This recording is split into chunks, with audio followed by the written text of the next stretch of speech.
Have you ever woken up in the middle of the night with the unmistakable feeling that someone is standing beside your bed?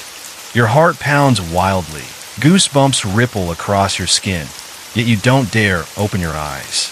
Because if you do open them, and someone really is there, then what? That is exactly what 4-year-old Damien experienced in the early hours of March 27, 2003. But what made it far worse was this. When he finally opened his eyes, what he saw was not a person. It was a massive green monster. And just minutes earlier, that same monster had murdered 2 people inside that very house. If you're a fan of the strange, dark, and mysterious delivered in story format, then you've come to the right place, because that's all we do here. We upload new stories several times a week. So if that's of interest to you, please hit the subscribe button and turn on all notifications. Also, please gently sneak into the like button's house. Take all the batteries out of their TV remote and hide them in the back of the freezer. Then, just casually walk out of the front door like nothing ever happened. Now, let's get into today's stories.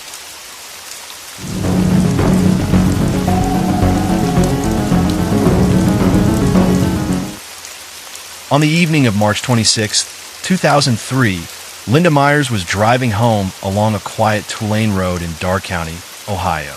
She was 55 years old and had just locked up the pizza shop she ran with her husband, Jack. As she drove through the silent countryside, Linda gazed out the window at the sun setting behind wide, open fields. Eventually, she turned onto the gravel road that led to their 40-acre family farm. Linda parked outside the aging farmhouse and grabbed the money bag from the pizza shop, stuffed with cash she planned to deposit at the bank the next day. Their farm was so isolated that she couldn't hear traffic from the road or sound from neighboring houses.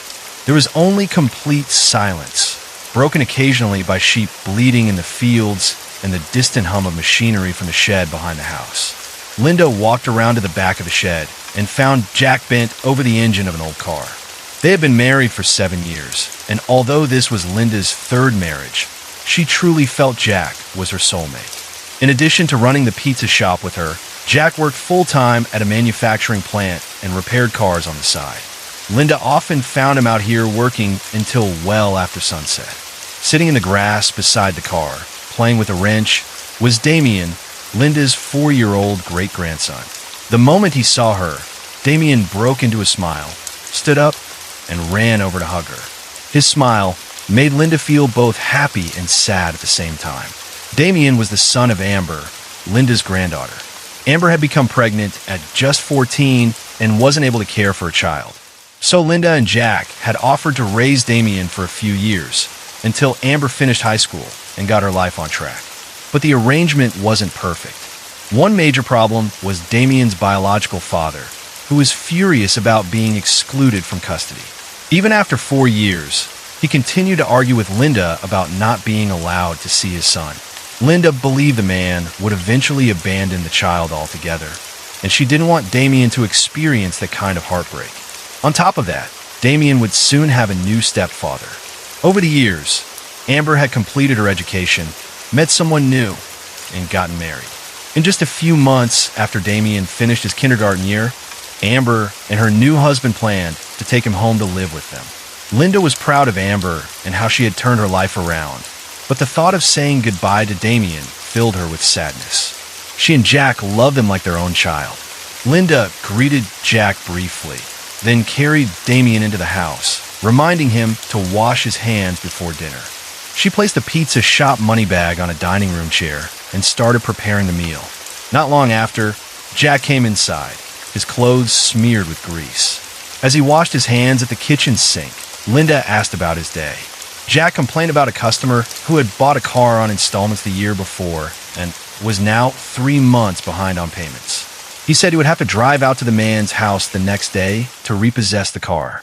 Linda could tell Jack was tense, but it wasn't really about the unpaid car loan. The truth was Jack had been on edge all week, ever since a major argument with his 25-year-old son, Greg. Greg had always been shy and gentle, and he was very close to his father. In fact, Greg had been the best man at Jack and Linda's wedding. But recently, Greg's life had unraveled. He was going through a divorce, struggling with alcohol and drugs, and frequently missing work. Earlier that month, Greg had come to Jack asking for money because his house was about to be foreclosed on. Jack refused. He told Greg that if he wanted to keep his house, he needed to clean up his life and go back to work. The argument escalated badly. Linda sensed that Jack was terrified the relationship with Greg had been damaged beyond repair because the same thing had already happened with Jack's older son, Travis. 7 years earlier, when Travis was 21, he and Jack had a massive falling out. Travis moved away, and the two hadn't spoken since. Linda placed a hand on Jack's shoulder and reassured him. She told him Greg was smart and just needed a small push to get back on track. Jack had done the right thing, and Greg would eventually get through this rough patch. After that, Linda set the table and called everyone to dinner. Later, after they finished eating and cleaned up, Linda glanced at the clock and realized it was getting late. Damien had kindergarten in the morning, and she didn't want him tired and cranky, so she carried him upstairs to his bedroom. She helped him change into his pajamas, brush his teeth, tucked him in, kissed him goodnight, and closed the door. Linda went back downstairs, and before long, she and Jack got ready for bed as well. They fell asleep in their first-floor bedroom, completely unaware that in just a few hours, neither of them would ever wake up again. At around 5 a.m. on March 27th, a white minivan pulled onto the gravel road leading to Jack and Linda's farm. The driver parked just outside the house and turned off the engine. They sat in the darkness for a moment, breathing deeply, trying to steady themselves. Then they climbed into the back seat and retrieved a 12-gauge shotgun. They took a thick piece of cloth, wrapped it around the barrel, and secured it with duct tape. It was a homemade silencer. As they worked, their hands were shaking. They didn't truly want to do this, but they felt they had no other choice. Once the silencer was in place, they slung the shotgun over their shoulder, stepped out of the van, and crept along the side of the house. They cut the phone line so no one inside could call for help. Then they knelt down, pried open a basement window, and climbed inside. Inside the house, the killer made their way to the stairs, went up to the first floor, and walked straight to the bedroom where they knew Jack and Linda were sleeping. They stepped inside and saw the couple lying in bed. The killer took a deep breath, raised a gun, and fired one shot in the back of Jack's neck. But the force of the blast blew the homemade silencer off the barrel. The gunshot was deafening, echoing through the entire house, and the silencer landed on the pillow beside Jack's head. Almost immediately, Linda woke up. She sat up, looked directly at the killer, and instantly understood what was happening. She raised her hands, trying to protect herself. In the chaos, the killer turned the gun on her and fired twice. One shot tore through her hand. The other struck her directly in the face. At that point, the killer paused and listened. The silencer had muffled the first shot, but the next two were far too loud. They knew the noise could easily wake the third person in the house, the one they truly did not want to hurt. But if they had to, they would. To make sure there would be no trouble, the killer left Jack and Linda's bedroom, believing both were dead, and crept upstairs to Damien's room. They entered quietly and moved to the side of the child's bed. They raised the gun, aimed at the boy, and waited to see if he would wake up. But the child appeared to be asleep, so the killer spared him.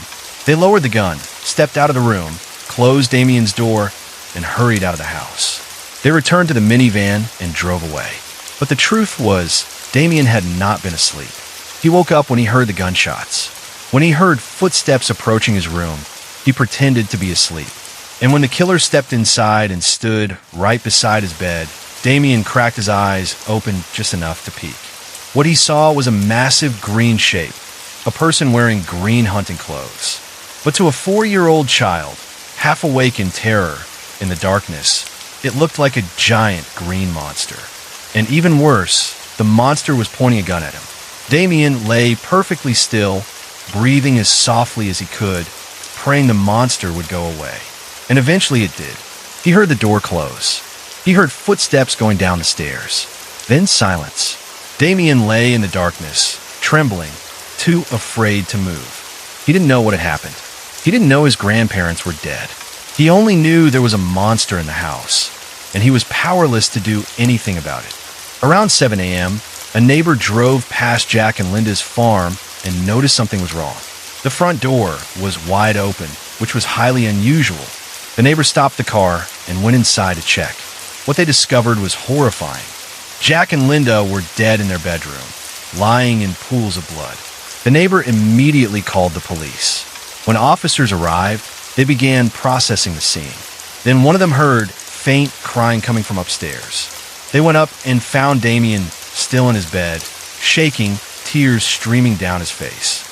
The police gently asked Damien what had happened, and the little boy told them about the green monster. He said the monster's face was melting. Of course, the police didn't believe there was an actual monster. They understood that Damien had seen the killer.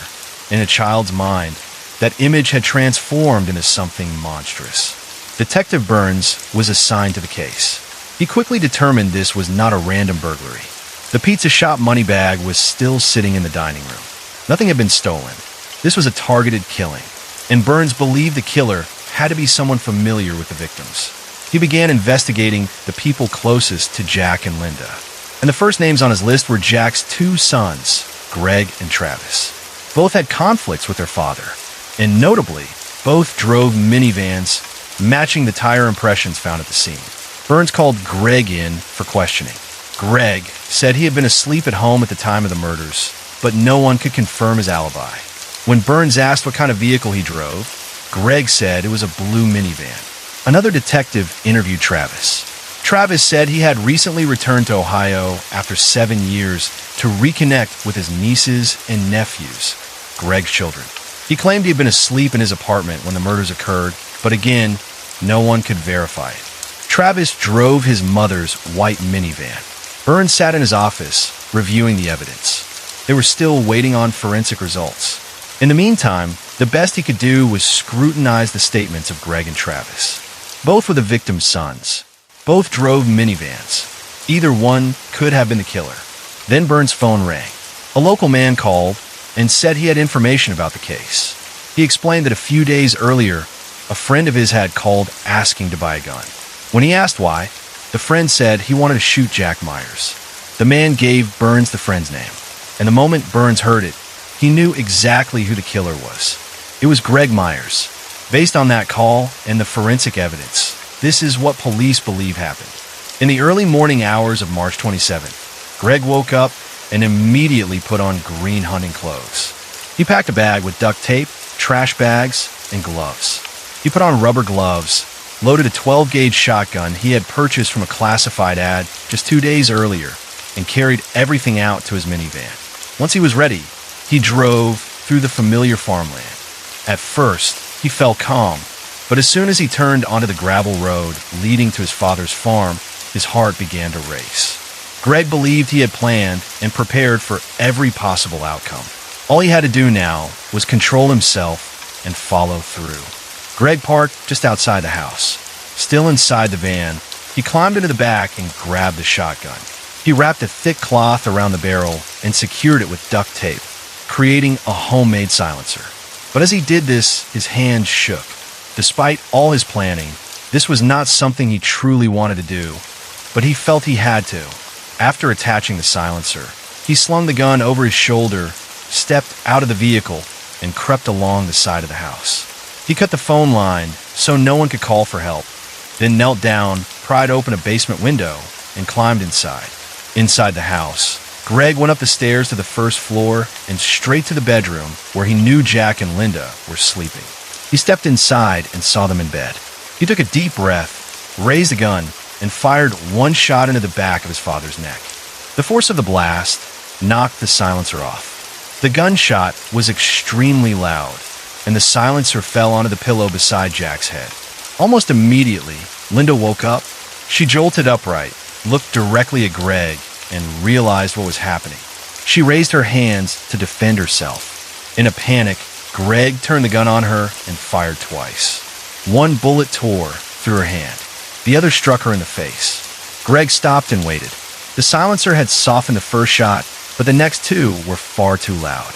He knew the noise might wake Damien, the child he truly did not want to hurt. But if it came to that, he would.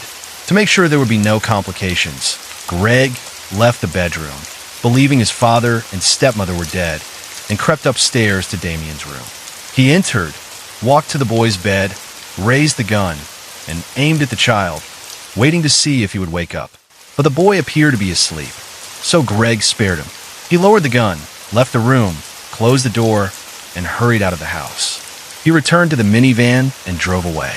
A few miles down the road, Greg stopped on a bridge and threw the gun, the supplies, and his clothes into the river. Then he changed into his work clothes and drove to the factory, clocking in at exactly 5:23 a.m. Greg was struggling with money and drugs. His father had refused to help him, and their argument had escalated because of it. But Greg knew that if his father died, he would inherit the farm. He was so desperate that he convinced himself murder was the best option. When police calculated the driving time from the farm to Greg's workplace, they found he had just enough time to commit the double murder and still clock in at 5:23. Greg was arrested about 48 hours after the crime, so quickly that police were still gathering evidence against him. Later, they recovered the shotgun, supplies, and shoes that matched the footprints outside the house from a river near the farm. Fingerprints and receipts tied everything back to Greg. He was convicted of murder and sentenced to life in prison without the possibility of parole. As for Damien, after the murders, he went to live with his mother, Amber. Despite witnessing everything at just 4 years old, Amber said in a 2021 documentary that he is now living a good, stable life.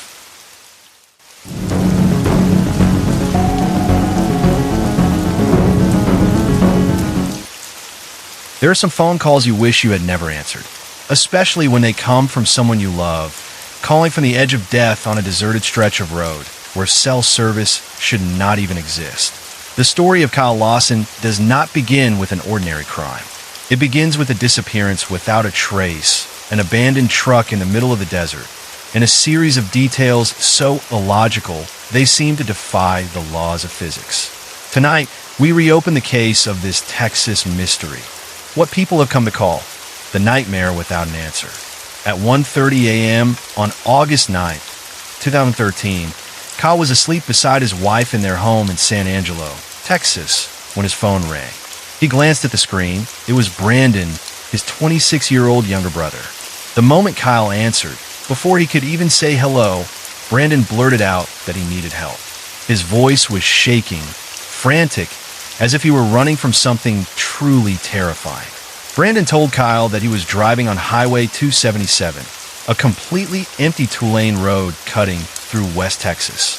He said that 3 men were chasing him. On top of that, his truck was about to run out of gas. He needed Kyle to come immediately with a gas can so he could escape the people pursuing him. But instead of feeling afraid, Kyle felt irritated because Kyle knew his brother well, and there was a strong chance that there were no 3 men at all. More likely, Brandon was high again, hallucinating. Brandon had a history of methamphetamine addiction. He had been clean for about 6 months and was trying to become a better father to his 4 children and a better partner to his fiancée, Ladessa. But just 2 days earlier, Brandon had called Kyle asking if he knew where to get drugs. Kyle had tried to talk him out of it, but Brandon didn't seem to listen. From that point on, his behavior had become increasingly strange and concerning. In fact, Kyle already knew why Brandon was on the road that night. He had spoken with their parents earlier and learned that Brandon had gotten into a serious argument with his fiancée. He was driving to their parents' house to cool off. That was why Brandon was out on this deserted highway in the middle of the night. So Kyle assumed the explanation was simple. Brandon was using again. And when someone is high, reasoning with them is pointless. Instead of telling Brandon that no one was chasing him, Kyle tried to calm him down. But Brandon only became more panicked. He kept repeating that 3 men were after him and begged Kyle to hurry. Finally, Kyle asked him directly, "Brandon, are you on drug right now?"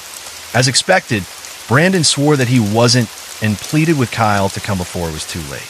At that point, Kyle felt like the conversation was going nowhere. Part of him wanted to hang up and forget about it. He had his own life, his own responsibilities. Why was it his job to manage his adult brother? But at the same time, he loved Brandon. No matter how frustrated he was, family was family. And even though Kyle believed there was no real danger, he decided to drive out to Highway 277 and bring his brother home. 45 minutes later, Kyle was driving along Highway 277 with his wife in the passenger seat and his 4-year-old son in the back. His wife refused to let him deal with this situation alone in the middle of the night and insisted on coming along. To understand the setting, Highway 277 is truly desolate. There were no other cars.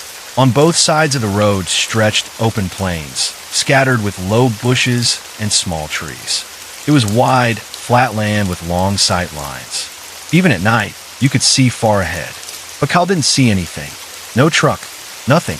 Brandon seemed to have vanished. Throughout the drive, Brandon kept calling, urging Kyle to hurry. Then suddenly the call stopped. Brandon went silent. Kyle found that strange, but he kept driving, scanning the road and even the fields on either side, in case Brandon had driven off into the open land. Then, in the distance, Kyle saw a pickup truck sitting at an angle, half on the road and half off the shoulder. The lights were off. The engine was dead. As he approached, he realized it was Brandon's truck. Kyle parked across the road, told his wife and son to stay in the car, and walked over. He assumed Brandon was sitting inside, waiting. At that moment, Kyle still believed there were no three men, that Brandon was just high, and that he would talk to his brother and take him home. But when Kyle reached the truck, it was empty. Brandon was gone. This made no sense. Brandon had been calling non-stop, begging Kyle to come quickly. And now he wasn't here? Kyle called out his brother's name. No response. A knot of worry formed in his chest. Maybe Brandon was nearby. Maybe he was hiding in the bushes, convinced someone was after him.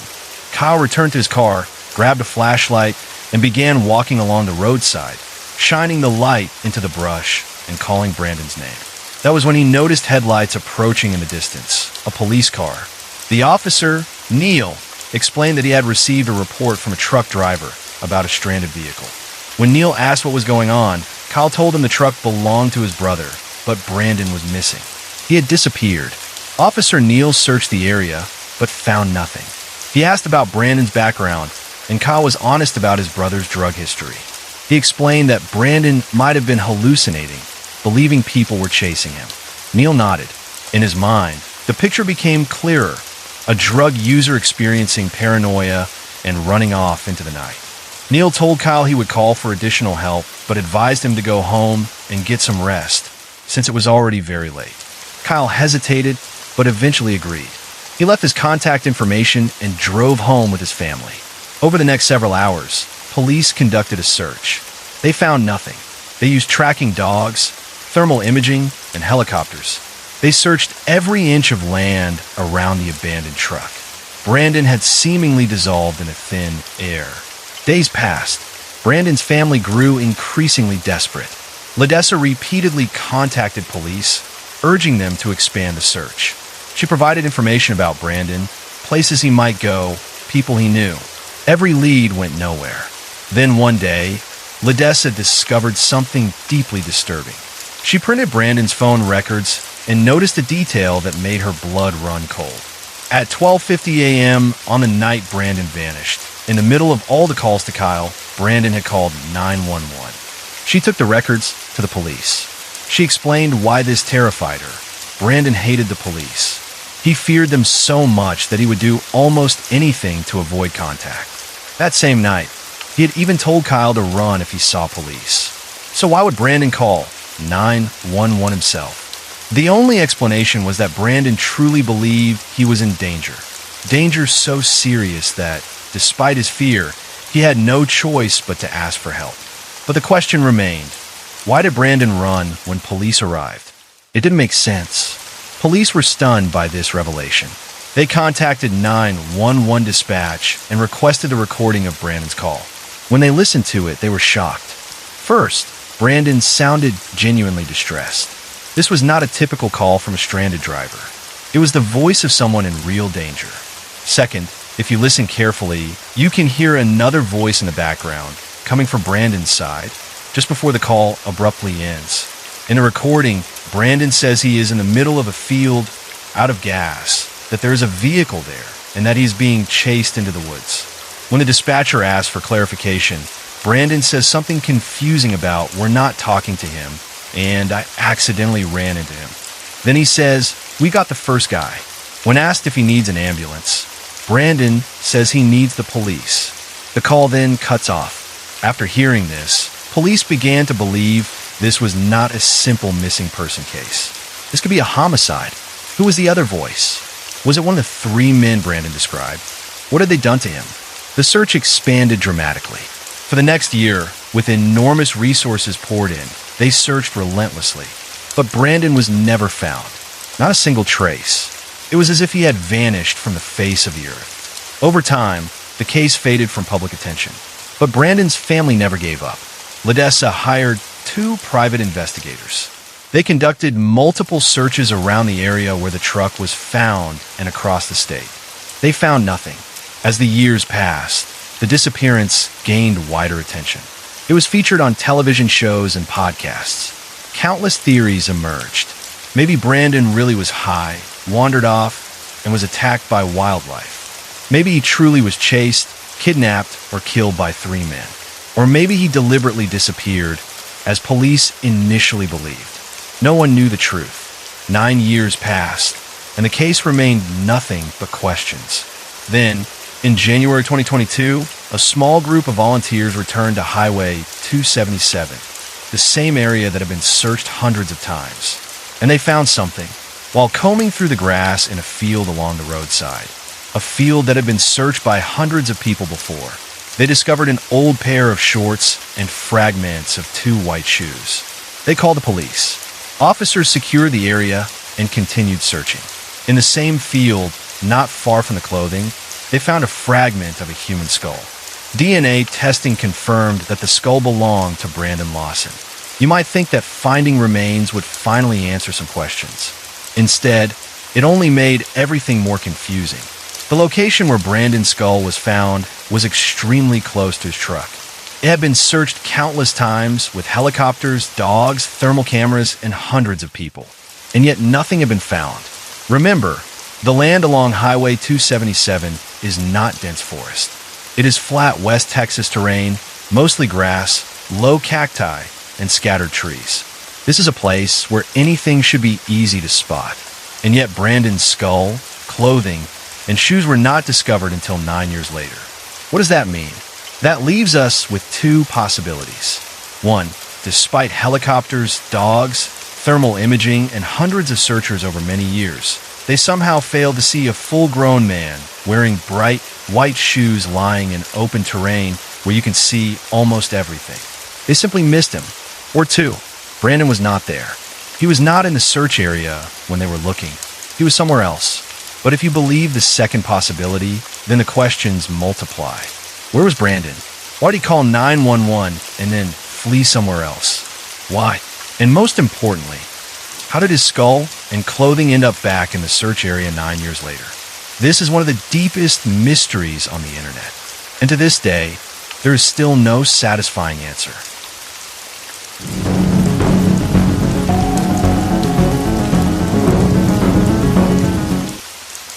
Imagine yourself alone in the dark, wandering through the narrow passageways of an abandoned warship.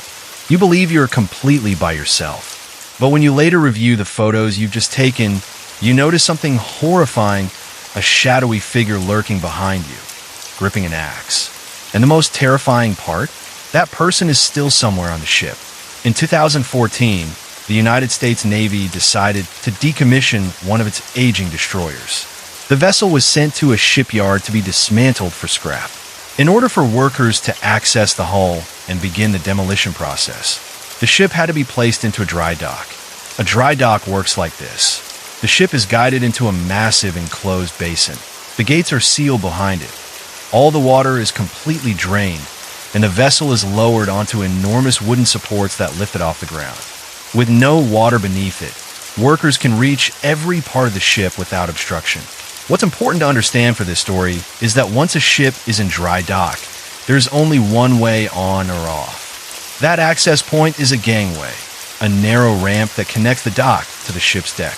There are no other official entry points. If for some reason, someone absolutely insisted on getting aboard without using the gangway, in theory they could try to sprint and jump from the dock to the ship. There's a wide gap surrounding the vessel, but a jump is technically possible. However, if you failed to grab hold of the ship, you would fall several stories straight down, and without water in the dry dock to break the fall, death would be extremely likely. The old destroyer officially entered dry dock in July of 2014. The first group allowed aboard to begin the dismantling process were military personnel. Their responsibility was to remove all sensitive equipment before civilians could be permitted to enter the ship. Late that night, as the military team was finishing up, they informed the site supervisor, the person in charge of coordinating all civilian workers who would complete the dismantling. They explained that their work for the evening was finished and that civilian crews could begin the following day. That same night, the supervisor sent a message to his boss, explaining that everything was on schedule to start work the next morning. His boss replied with a request. He wanted the supervisor to board the ship that night and photograph all the different work areas so they could determine how many workers would be needed in each section of the massive vessel. So the supervisor boarded the ship and spent the night taking hundreds of photographs throughout its interior. The ship was completely dark inside. There was no power, and it was already nighttime, so he carried a flashlight with him the entire time. Each time he took a photo, he would turn off the flashlight and rely on the camera's flash, then switch the flashlight back on to continue moving through the ship. Room by room, corridor by corridor, he methodically documented everything. Eventually, he realized he had captured everything his boss needed. He left the ship, returned to his office, uploaded the photos to his computer, and sent them off. His boss responded almost immediately with a single sentence. Who was the man holding the axe? The supervisor had no idea what his boss was talking about. He had been alone on the ship for hours and hadn't seen anyone. Confused, he reread the email to make sure he hadn't misunderstood. Attached was the photograph his boss was referring to. It was a clear image of a man standing in a corridor the supervisor had just walked through, unmistakably gripping an axe. What made it even more unsettling was when the supervisor checked when that photo had been taken. It was early in his walkthrough, and he had passed through that exact corridor shortly afterward. That meant that while he believed he was alone, the man with the axe had been on the ship with him the entire time. Try to imagine what the supervisor felt in that moment. His heart racing, his blood turning cold. He had spent hours alone in the darkness with an armed stranger, completely unaware of the danger. But the most important question was this: how did that man get onto the ship? And even more disturbingly, how did he leave without being seen? Security footage from the camera aimed directly at the gangway. The only official entrance and exit was reviewed. From the moment the supervisor left the ship, no one else was recorded exiting. No one could explain how the man had boarded the ship or how he had gotten off without being detected. Somehow he had managed it. Think about that for a moment. The ship was in dry dock, meaning there was no water beneath it. The only safe way on or off was the gangway, which was under constant camera surveillance. In theory, someone could attempt to jump from the dock onto the ship, but if they failed, they would fall several stories and almost certainly die.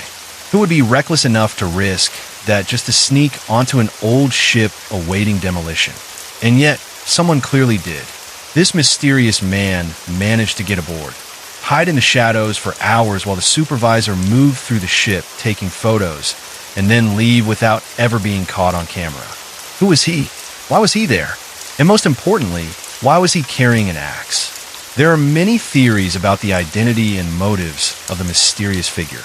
Some believe he may have been a former crew member who once served on the ship and wanted to return one last time before it was destroyed. But that theory doesn't explain why he would bring an axe or why he would sneak aboard in the middle of the night instead of visiting legally during the day. Others speculate that he was a thief, searching for valuable equipment or scrap metal to sell.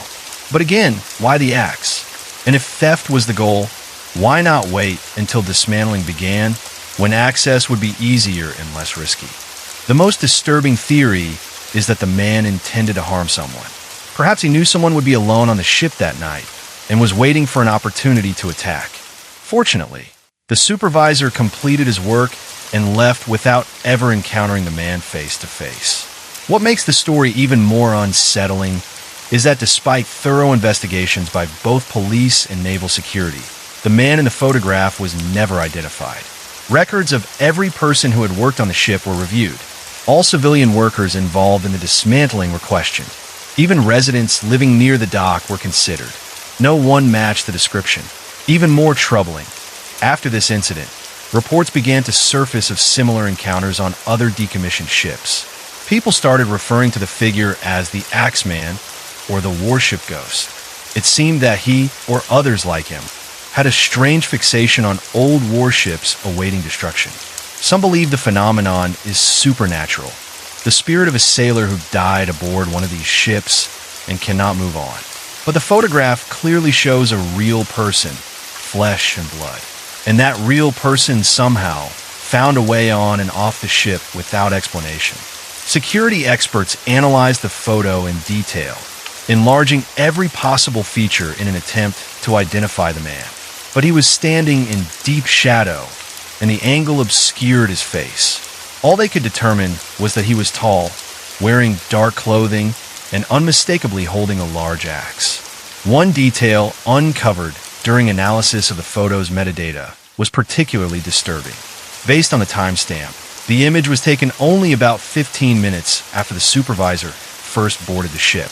That meant the man had been there almost immediately, possibly even before the supervisor arrived. He had been hiding in the darkness, waiting. And here is the most frightening part. After that photo was taken, the supervisor continued deeper into the ship, descending to lower levels and moving through narrower, more remote corridors.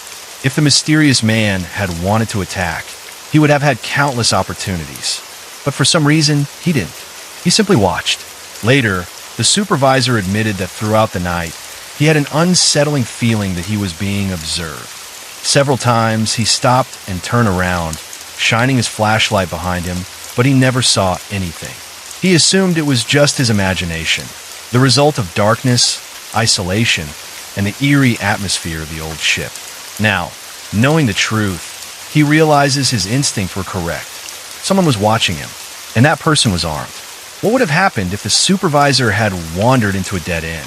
What if he had entered a room with no secondary exit and the mysterious man had blocked the doorway? No one can say.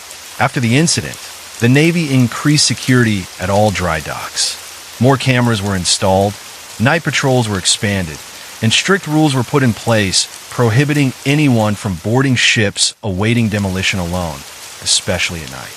Yet despite these measures, occasional reports of strange encounters continued. One worker claimed he heard metallic footsteps echoing through a corridor while working alone on another ship.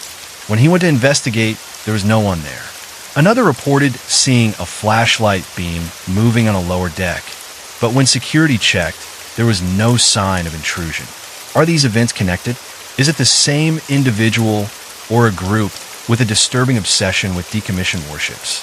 Or are these simply coincidences, stories amplified by fear and imagination in dark, isolated places?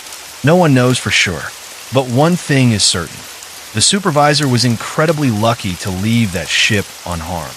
And every time he looks back at that photograph, at the faint outline of the man with the axe hidden in the darkness, he shudders at how close he may have come to death without ever realizing it. This story serves as a reminder that places we believe to be safe and empty can conceal dangers we never expect. And sometimes, we have no idea who we are sharing the darkness with until it's already too late. Would you dare to step onto an abandoned ship alone at night? Or would you always wonder whether someone is hiding in the shadows, weapon in hand, watching your every move?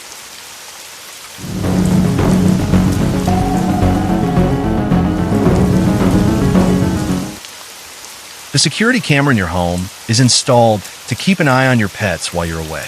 But what happens when you realize it has captured something entirely different?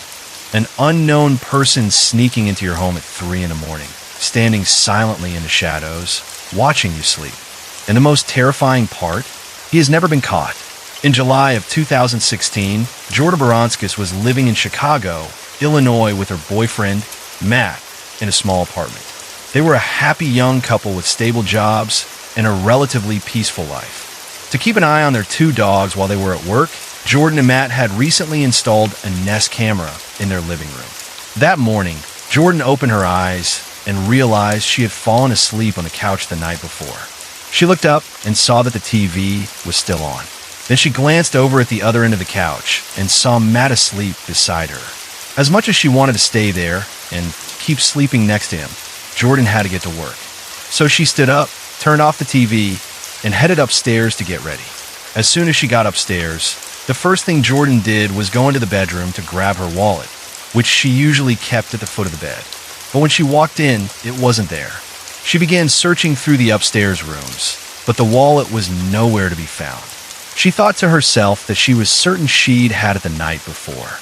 She clearly remembered rummaging through it before going downstairs to fold laundry, and then eventually falling asleep on the couch. After about 15 minutes of unsuccessful searching, Jordan started to panic because she was about to be late for work. She went back downstairs, woke Matt up, and told him she couldn't find her wallet and asked him to help her look. Matt rolled over, clearly not wanting to get up. He was tired, and he didn't have to work that day. He suggested that maybe Jordan had left her wallet at the restaurant they'd gone to the night before, and that she should call them instead of tearing apart the apartment. Jordan immediately felt irritated by his response. All she wanted was for Matt to get up and help her look, especially since she had to go to work, and he could just go back to sleep afterward. And so, a small argument started. Matt insisted that she should call the restaurant because he was sure she'd left it there. Jordan, on the other hand, was adamant that she knew she'd brought the wallet home the night before, right before falling asleep on the couch.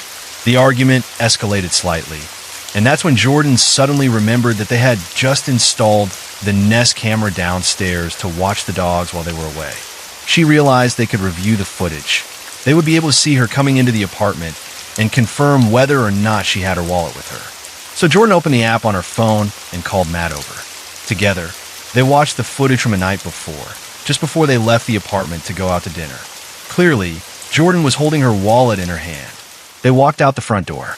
A few hours later, they returned, and just as clearly, Jordan was still holding the wallet.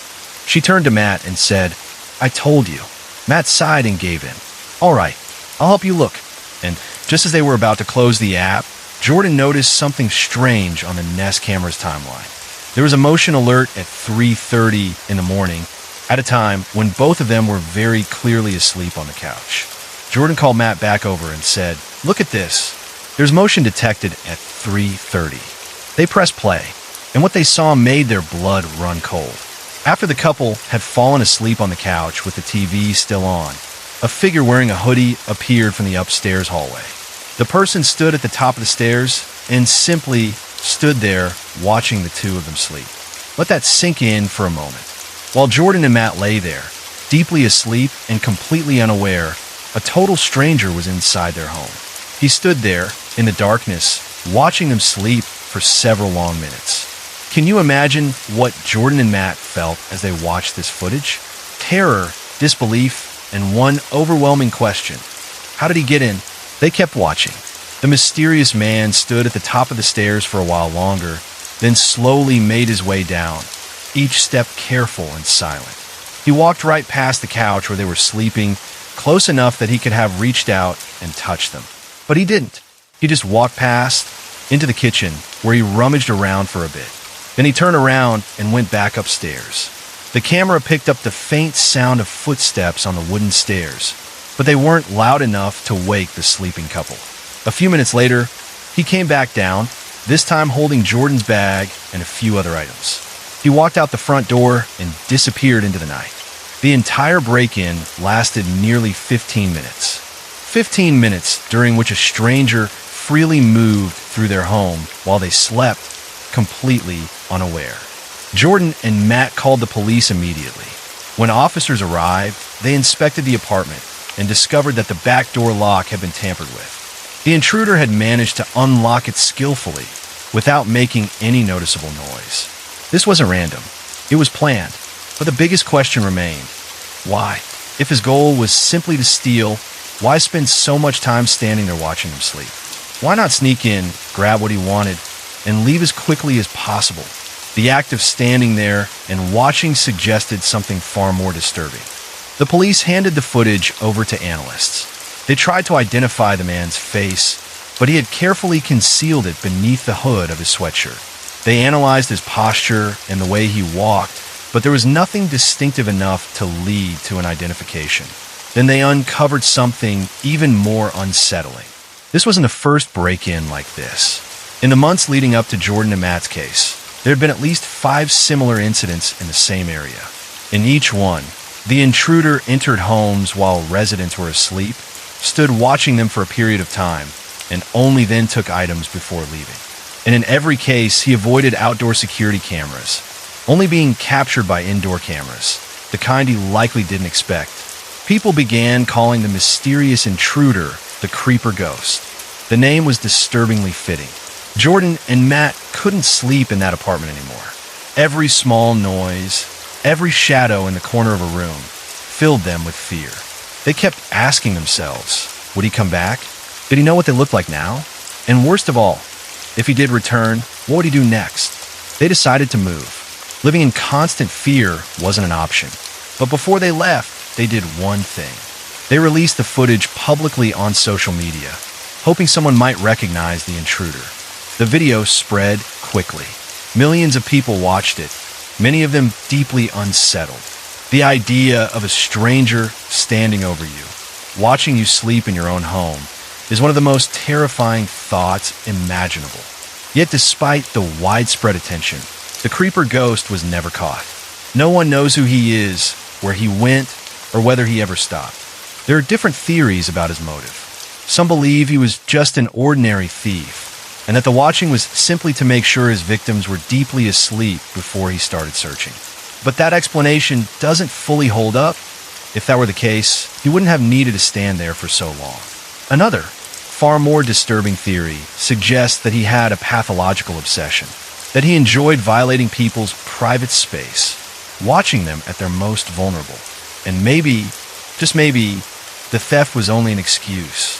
What he really wanted was the feeling of power that came from standing there, unseen, unnoticed. And the most terrifying theory of all, some believe the watching was only the beginning, that his behavior was escalating, and that one day, simply standing and observing wouldn't be enough. Jordan later said in an interview that the most frightening part wasn't the break-in itself. It was realizing that throughout that entire night, when she and Matt woke up the next morning, they had no idea what had happened. They went to work and lived their normal lives, while in reality, just hours earlier, they had been in serious danger without ever knowing it. If not for the camera, they would have never found out. And that made her wonder, how many other times, how many other nights had something happened that they didn't know about? Were there others out there, even more careful, who knew how to avoid cameras altogether? The story of the Creeper Ghost is a reminder that the sense of safety we feel in our own homes may be an illusion. That on any given night, while we're fast asleep, someone could be watching from the darkness. And we would never know, unless we were lucky enough to have a camera capture it, like Jordan and Matt did. So ask yourself this. Are you absolutely certain you're alone in your home right now? Or is it possible that, at this very moment, someone is standing in the shadows, watching and waiting?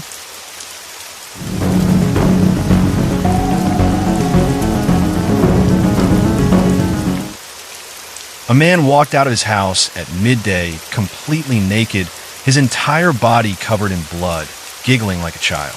When police searched the home he had just left, they discovered a scene so horrifying that one officer ran outside and vomited. But the most disturbing part? Just hours earlier, the man was believed to have been freed from 37 demons during an exorcism ritual. Could the 3 remaining demons have truly turned him into a murderer? In early 1974, 31-year-old Michael Taylor was living a happy life with his wife Christine and their 5 children in Ossett, a small town in central England. Michael was widely described as a wonderful father, a caring husband, and a man with an excellent sense of humor. In fact, neighbors passing by the Taylor home often heard Michael laughing loudly or telling jokes to his family. But in April of that year, everything changed for the Taylor family. While doing repairs around the house, Michael fell from a ladder and injured his back. The injury itself was relatively minor, but it led to chronic pain. And that chronic pain quickly began to change Michael's behavior. He went from being cheerful, funny, and content to becoming withdrawn and deeply depressed.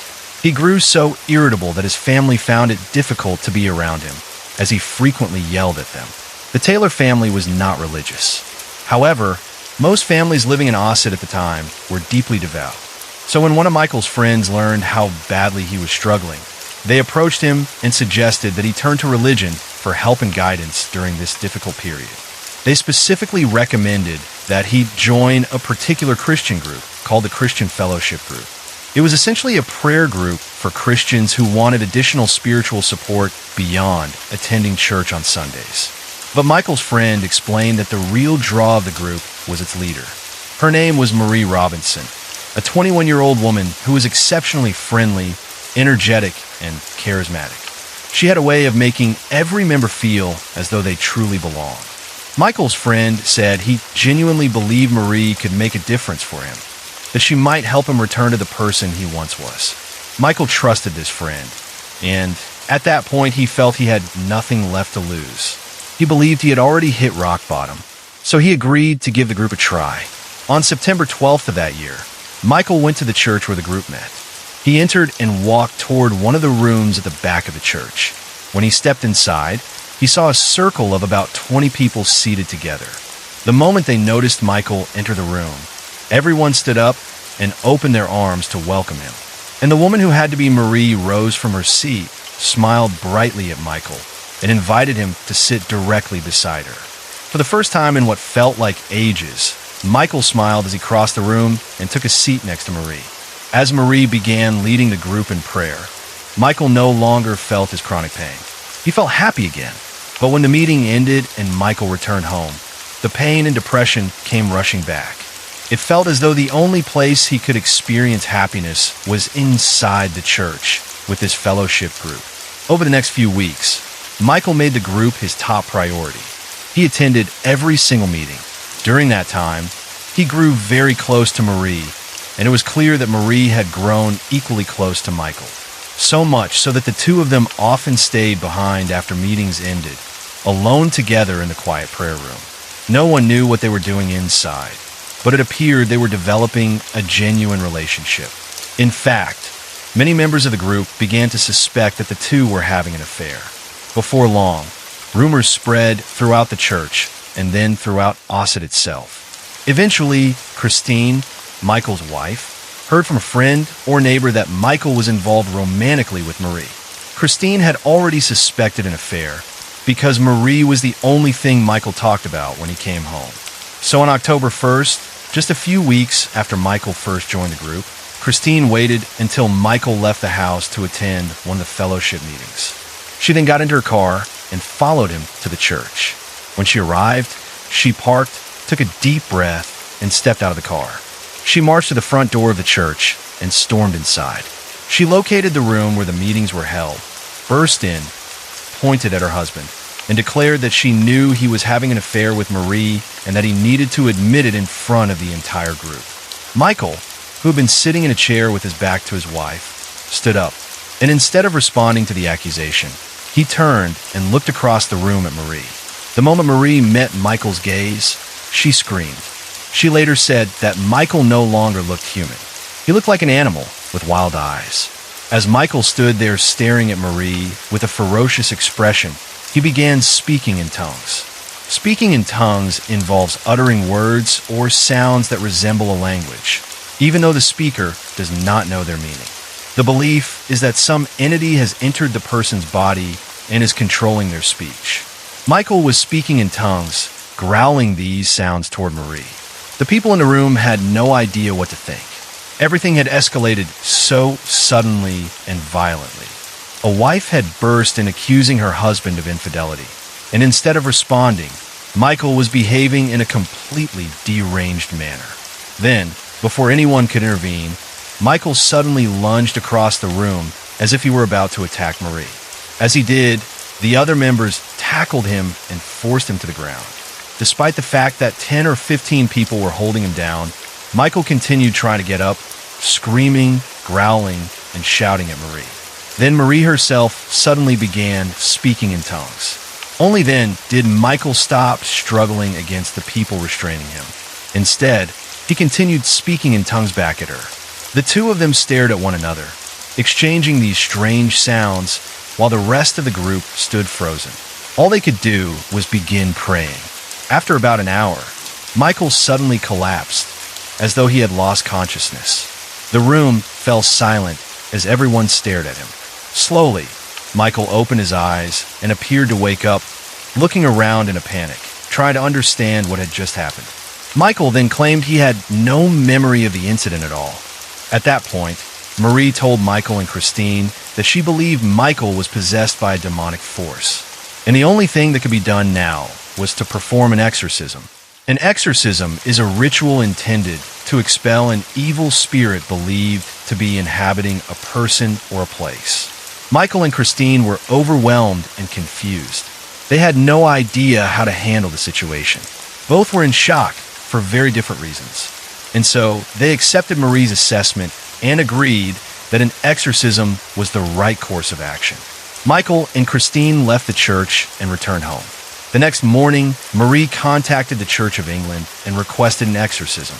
After hearing what had been happening to Michael, the Church of England agreed that it sounded like he genuinely needed one. They said that the following day they would send 2 of their most experienced exorcists, named Peter and Raymond. Peter and Raymond arrived in Ossett and went to Michael's home to observe him. Very quickly, they concluded that Michael appeared to be possessed by at least one demonic force. They told Michael that the only thing they could do was perform the exorcism, but they needed his consent.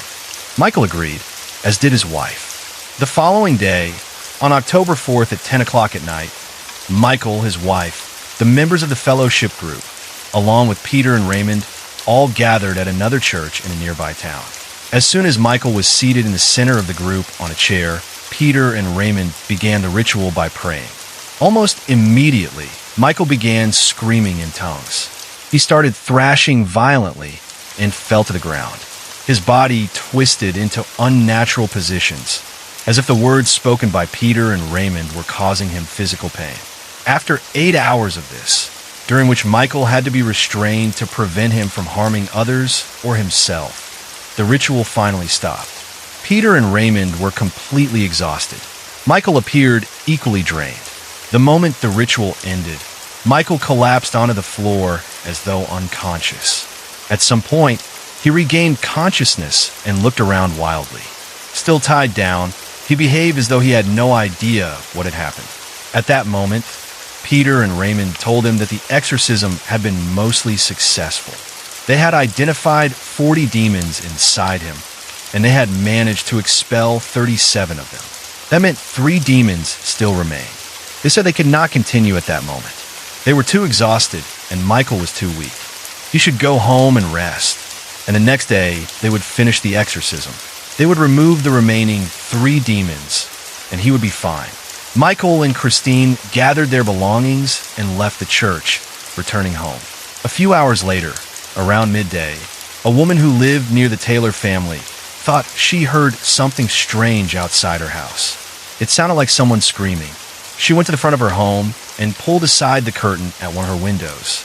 Outside, walking down the street completely naked and covered in blood, was Michael Taylor. He was shouting about Satan. The woman called the police. When officers arrived, they found Michael curled up on the sidewalk outside her house, giggling like a child in the fetal position. The officers approached him, and at some point Michael seemed to come back to awareness. He looked up at the police as if he had no idea what was happening. Eventually, they managed to get him to say his name and where he lived. After calling for backup to deal with Michael, responding officers went to his home. They entered the house, and the instant they saw what was inside, one of the officers turned around, ran outside, and began dry heaving. The Taylor home would become one of the most infamous crime scenes in British history. Hours earlier, when Michael and his wife returned home from the exorcism, they went inside, and Michael soon fell into one of his trances and began beating his wife. At some point, she fell to the ground, either already dead or in the process of dying. Michael then jumped on top of her and, using only his hands, tore her face off and threw it across the room. As she lay there bleeding to death, he smeared her blood all over his body. After she finally died, he hunted down the family dog and killed it as well. Fortunately, their 5 children were not home at the time of the attack. and they were unharmed. During Michael's trial, both the prosecution and the defense placed blame on the Church of England, as well as on Marie and her religious group, for convincing Michael that he was possessed by demons, which they argued led him to commit violence and murder his wife. In the end, Michael was found not guilty by reason of insanity. After only 4 years of psychiatric care, he was released. Today, he continues to live freely in Ossett. But regardless of the legal outcome, many people, both religious and non-religious, believe that the case of Michael Taylor remains one of the few genuine instances of demonic possession in modern history.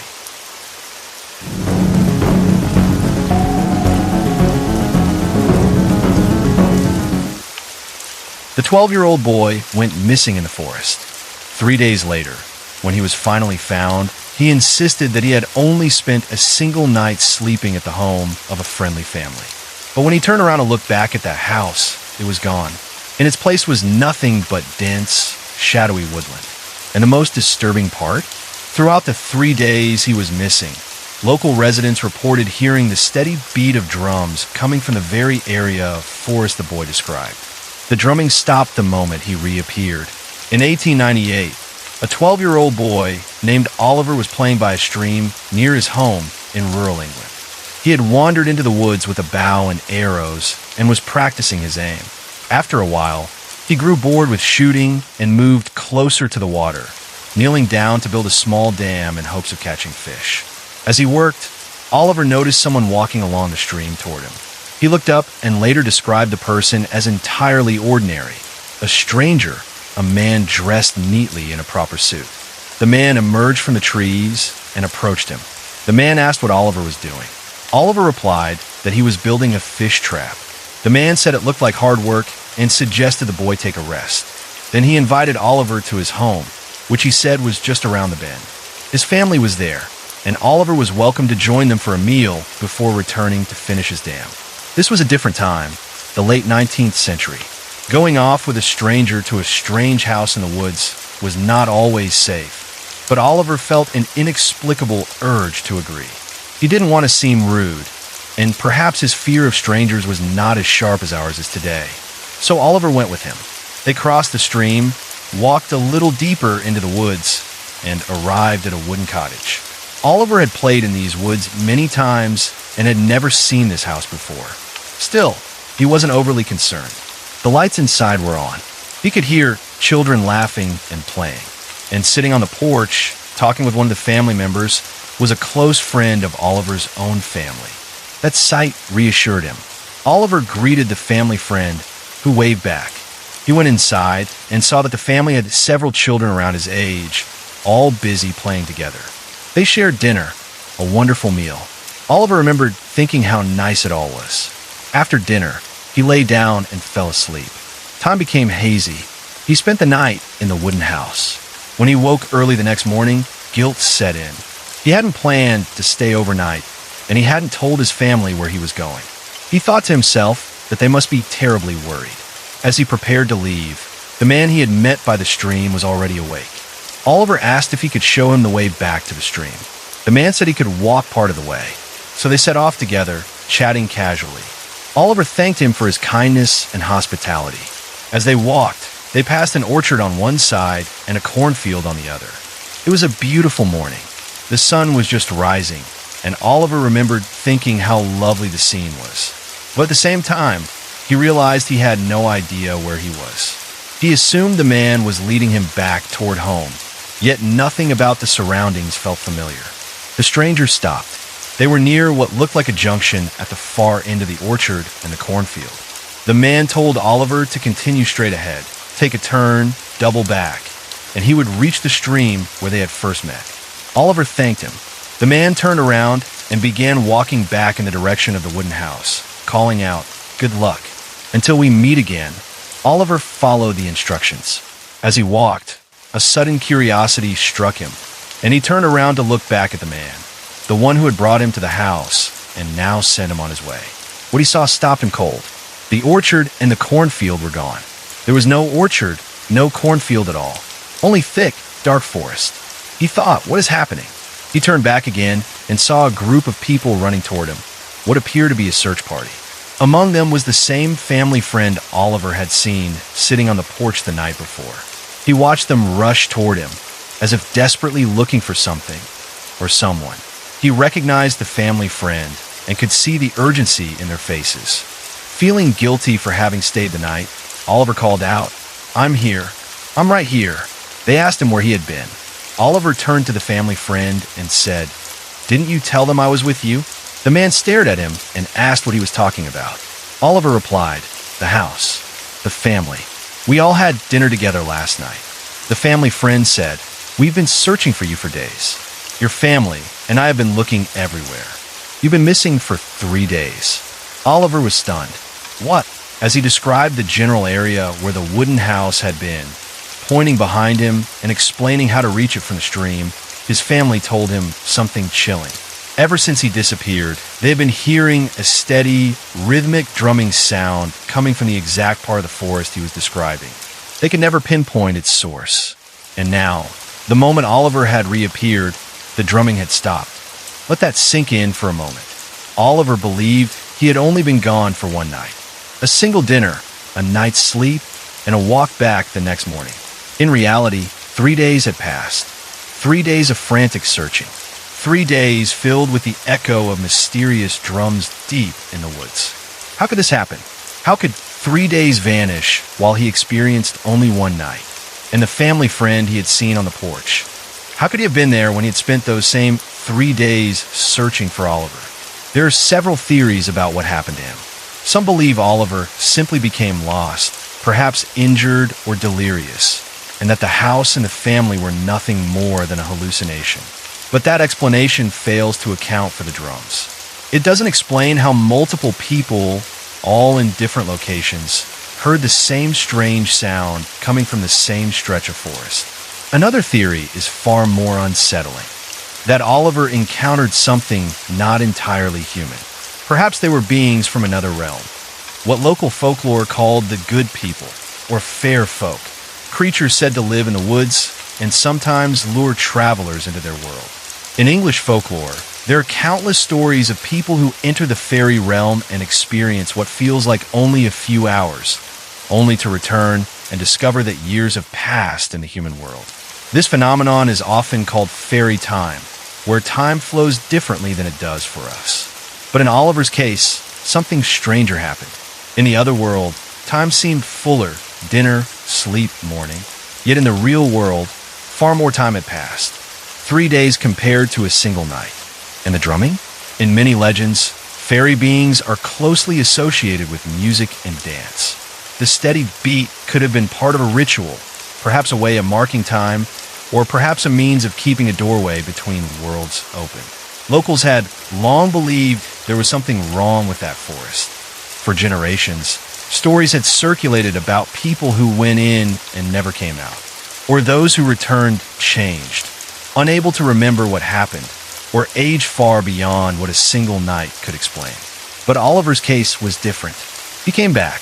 He remembered everything clearly, and what he remembered wasn't terrifying. It was a kind family, a good meal, and a restful night. Somehow, that made it even more disturbing, because it suggested that whatever had taken Oliver for those 3 days did not intend to harm him.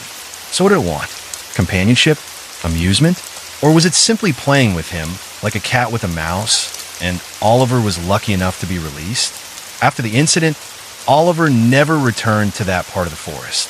He couldn't. Whenever he came close, he felt something pulling at him, as if the woods were calling him back. He was afraid that if he returned, this time he would not be allowed to leave. Those who found him that day said Oliver seemed different. Not physically. He hadn't aged, and he bore no signs of injury. But there was something in his eyes, a kind of knowledge, perhaps, or fear, as though he had seen something he was never meant to see, learned something he was never meant to know. For the rest of his life, whenever someone mentioned that forest, Oliver would shudder. He would warn them never to go in alone, never to trust strangers who invite you into their home. And if you ever hear drums, he would say, run. Run as fast as you can, and do not look back. So the question remains, what really happened to Oliver during those 3 missing days? Was he truly in another world? Or did his mind create a story to shield him from something far worse? We will never know for certain. But one thing is sure, somewhere in that forest, there may still be a wooden house. And inside it, there may still be a family waiting for another lost child to pass by, waiting to invite them in, waiting to keep them just a little longer. And if you ever hear drums echoing from deep within the woods, steady, rhythmic, unending, remember Oliver's story and run. That's going to do it for today's stories. If you enjoyed this video, please let us know by leaving a comment and telling us what you thought about these cases.